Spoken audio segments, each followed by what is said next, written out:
लालची बहू एक समय की बात है। एक छोटे से गांव में राम और सीता नाम के कपल रहते थे। उनका एक अर्जुन नाम का बेटा था, जिसकी शादी रिया नाम की लड़की से हुई थी। राम और सीता कड़ी मेहनत करते थे और अपने बुढ़ापे के लिए पैसे बचाते। रिया बहुत लालची लड़की थी और हमेशा अपने लिए और चीजें चाहती थी। जैसे जैसे साल बीतता गया, रिया का लालच और बढ़ता गया। वह अपने पास रखे चीजों से कभी संतुष्ट नहीं रहती थी। वह हमेशा अपने सास ससुर से महंगे तोहफे मांगा करती थी और उनके बचाए हुए पैसों में से भी कुछ हिस्सा अपने लिए मांगती थी।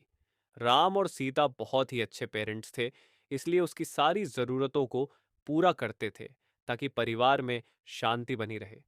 वह अपने पति अर्जुन के ऊपर भी दबाव डालती थी कि वह अपने माँ बाप से पैसे और संपत्ति मांगे।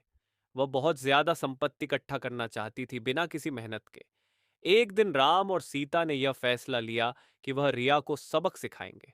वह उसे बुलाते हैं और बोलते हैं कि बेटा, हमें तुमसे कुछ जरूरी बातें करनी है। हमने ये फैसला लिया है कि हम अपनी जायदाद का कुछ हिस्सा अपने बच्चों में बांटेंगे और उसका कुछ हिस्सा तुम्हें भी देना चाहते हैं। रिया खुशी से झूम उठती है, क्योंकि वह हमेशा से यही चाहती थी। लेकिन राम और सीता के मन में कुछ और ही चल रहा था। उन्होंने एक पत्थरों से भरा हुआ बैग उसे दे दिया और बोला, बेटी, यह तुम्हारे हिस्से की संपत्ति है। रिया उस बैग को देखकर गुस्सा हो गई। उसने उस पत्थर से भरे हुए बैग को जमीन पर फेंका और जोर से चिल्लाते हुए बोली कि मेरी मजाक उड़ाने की तुम्हारी हिम्मत कैसे हुई? मुझे पैसे चाहिए, ये पत्थर नहीं। राम और सीता ने शांत तरीके से उसे समझाया और बोले, रिया, सच्ची संपत्ति सिर्फ पैसे और चीजों के बारे में नहीं है। यह प्यार, दया और जो कुछ भी तुम्हारे पास है, उसके लिए आभारी होने के बारे में है।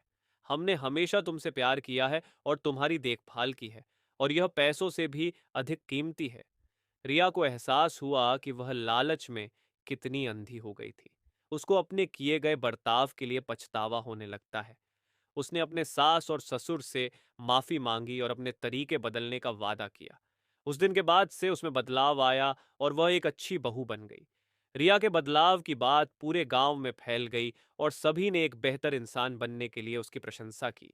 रिया अपने परिवार का ख्याल रखते हुए और उनके बीच मिले प्यार के लिए आभारी होकर हमेशा खुश रहने लगी। सच्चा धन प्यार, दया और जो हमारे पास है उसके लिए आभारी होने से आता है, न कि हमेशा और अधिक चीजों की चाह रखने से।